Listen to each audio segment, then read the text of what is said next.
On September 4, 476 AD. The Roman Empire did not explode. It did not burn in one great fire. There was no final battle. No last stand. No trumpet announcing the end of an age. It simply stopped breathing. Over 1,000 years of history. A civilization that built roads still walked upon today. A legal system that still governs modern nations. An army that once made emperors of slaves and gods of generals. And one morning, it was simply gone. But here is the question that has haunted historians for 15 centuries. How? How does the greatest empire the Western world has ever seen just end?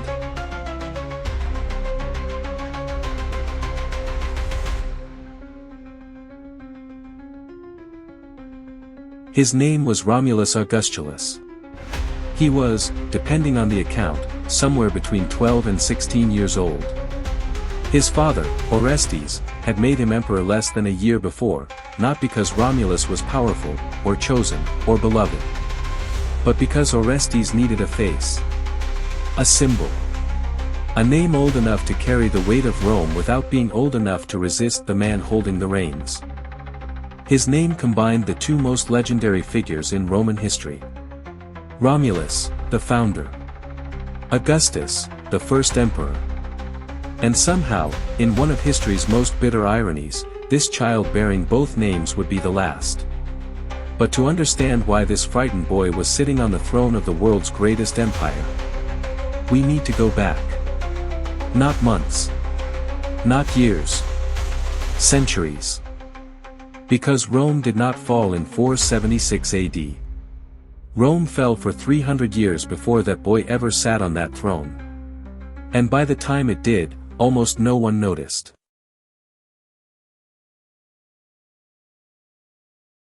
At its peak, the Roman Empire was home to 60 to 80 million people. It stretched from Scotland to Syria. From the Sahara to the Rhine. Its roads, over 50,000 miles of them, connected a world that had never been connected before. Its army was the most sophisticated fighting force on earth. Its law was the closest thing the ancient world had to universal justice. And then, slowly, invisibly, like a disease that works in silence before you feel the fever, it began to break. The 3rd century AD brought what historians now call the crisis of the 3rd century, a 50-year period of near-total collapse. 26 different men claimed the title of emperor. Most were assassinated. Some lasted months. One lasted just 75 days. 50 years. 26 emperors. Do the math. That is not a government. That is a fire sale. The empire had a structural problem no emperor could fix with a sword. It was too big to be governed by one man. A crisis on the Rhine frontier could not be answered by Rome in time. A rebellion in Africa would be over before a relief army arrived from Anatolia. The empire was not governed. It was managed, imperfectly, desperately, by a system whose reach had exceeded its grasp by 100 years. And then there was the money. Rome ran on silver. Its currency, the denarius, was the dollar of the ancient world. But by the 3rd century, the empire was hemorrhaging money, on wars, on bribing Germanic tribes to stay beyond the borders, on paying soldiers whose loyalty lasted only as long as their wages. So Rome did what desperate governments always do. It debased its currency. Coins that were once 90% silver became 5% silver. And when the money stopped meaning something, trade slowed, taxes collapsed, and the army, the one institution keeping the whole thing standing, grew angry. An angry Roman army did not write letters of complaint. It made new emperors. Emperor Diocletian tried to save the empire by doing something radical. He cut it in half. East and West. 2 courts. 2 capitals. 2 administrative systems. It was brilliant. It was desperate. And it was the beginning of a truth no one wanted to say out loud. One Rome was no longer governable as one Rome. The question was no longer whether the empire could survive intact. The question was, which half would fall first? We already know the answer.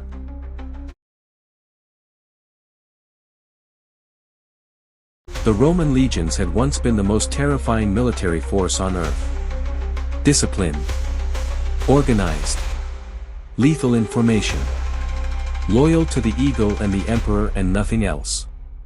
But by the late 4th and 5th centuries, something had changed. The legions were no longer Roman. As the empire struggled to fill its armies, it turned to the same people it had once conquered and controlled, Germanic federates. Federati. Warriors from beyond the borders, offered Roman pay and Roman land in exchange for Roman service. They were brave. They were effective. And they were not Roman. They didn't dream of the capital. They didn't pray to Jupiter. They didn't think of themselves as citizens defending a homeland. They thought of themselves as professionals. And professionals, when they stopped getting paid, stopped fighting. The man who would end the Western Roman Empire, a Germanic chieftain named Odoacer, had once served in this very army. He knew its weaknesses from the inside. He had helped defend Rome's borders. And now he stood beyond them, leading the men Rome could no longer afford to pay, about to collect a debt the empire owed. But why Ravenna? Why not Rome itself? Because Rome, the city, had already been sacked. Twice. In 410 AD, the Visigoths under Alaric had entered the city and looted it for 3 days. The first time an invader had breached Rome's walls in 800 years.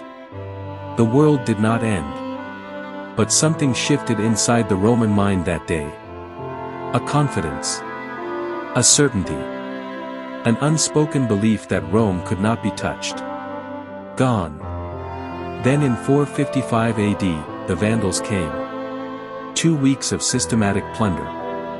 And still, the empire went on. Limping. Diminished. Proud in the way that only the truly broken are proud. The emperors moved their court to Ravenna, where the swamps made siege difficult. Rome, the eternal city, the heart of civilization, became a place emperors visited for ceremony and fled from for safety. Think about what that means. The rulers of the Roman Empire had abandoned Rome. The city did not know yet that it was already a monument to itself.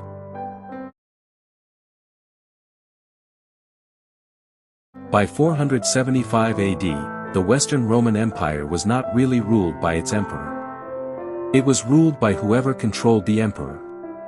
This is a pattern historians call the power behind the throne, and by the 5th century it had become the only pattern. The man behind Romulus Augustulus was his father, Orestes, a skilled politician who had himself once served as secretary to Attila the Hun. Let that settle. The father of the last Western Roman emperor had worked for Attila the Hun. Orestes had promised his Germanic soldiers something specific in exchange for their loyalty. Land. Roman land in Italy. 1/3 of it. This was not an unusual promise. Roman commanders had been making it for decades. But when Romulus Augustulus sat on the throne and Orestes held the reins of power, Orestes refused to deliver. Perhaps he thought he could get away with it. He could not.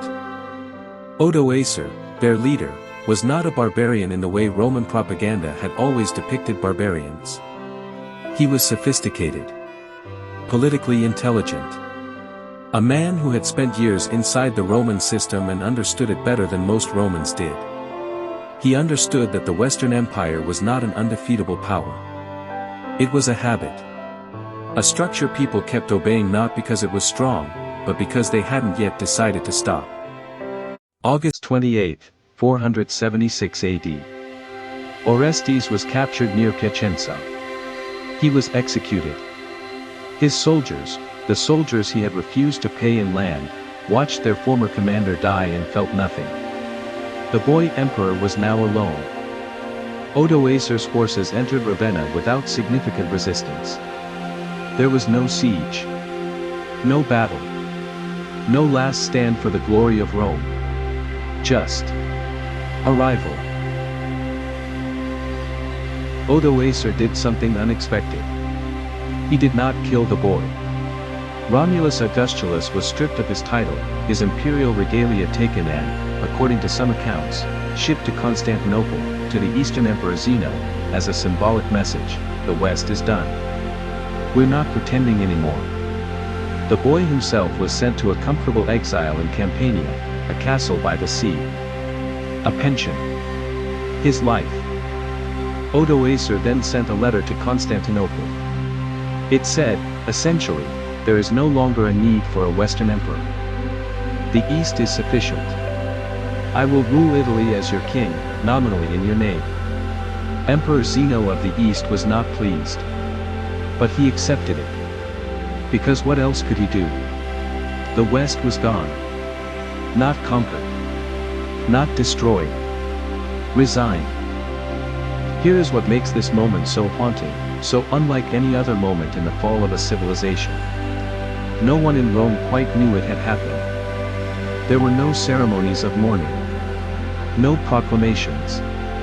No poets weeping in the Forum. The citizens of Rome woke up on September 5th and went about their lives. Bought bread. Argued with their neighbors. Prayed at their temples, many now Christian. Paid their taxes to whoever was collecting them now. The empire had been failing so gradually, for so long, that its final breath was indistinguishable from all the labored breaths that came before. One historian, a contemporary, a man who lived through it, noticed the change only in retrospect. He wrote later that he had not realized, in that year, that anything final had happened. Because nothing felt final. That is perhaps the most terrifying thing about the fall of Rome. It didn't feel like falling. It felt like Tuesday.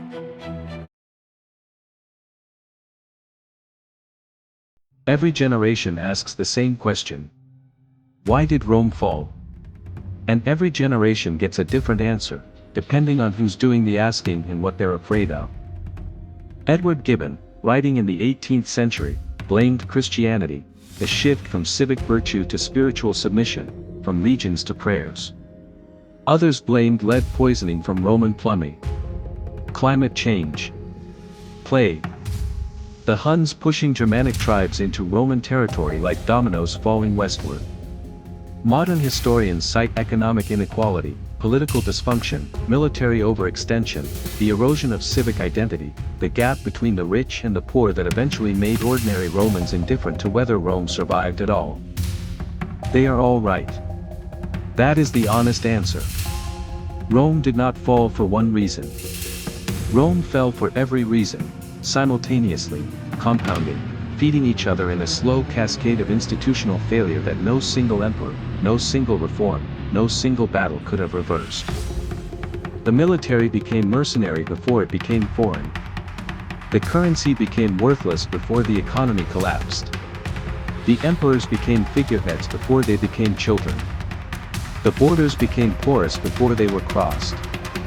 The citizens stopped believing in Rome before Rome stopped existing.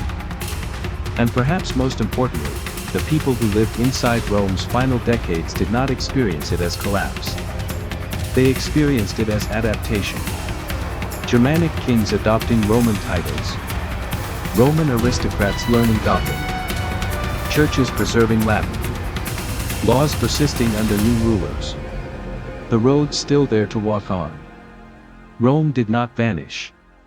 It transformed into something that would eventually become France, and Spain, and Italy, and the Catholic Church, and the concept of Europe itself. But the Western Roman Empire, as a unified, functioning political entity, ended on a Tuesday in September, 476 AD. With a boy being handed a letter. And a pension. And a view of the sea.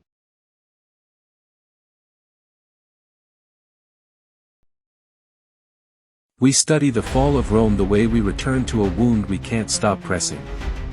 Not because it happened, but because it tells us something we don't want to know about how things end. Every civilization that has come after Rome has seen itself in Rome. In its confidence. In its expansion. In its belief that it had found a way of organizing the world that was too good, too powerful, too useful to ever simply stop. And in its contradictions. In the gap between what it said it stood for and how it actually treated the people within it. In the military commitments that grew beyond what the treasury could sustain. In the political class that mistook the symbols of power for power itself. In the ordinary people who, slowly, quietly, stopped believing that the system was worth defending. Empires rarely die in a single day. They don't fall from the outside until they've already collapsed from within. They decay quietly, in the margins, in the institutions no one is watching anymore, in the faith of the people who stop caring whether they survive. Until one morning, the world wakes up. And they are simply gone. The stones of Rome are still here. The roads are still walked. The laws are still argued. The question is still asked. Why did it fall? Because it forgot what it was for.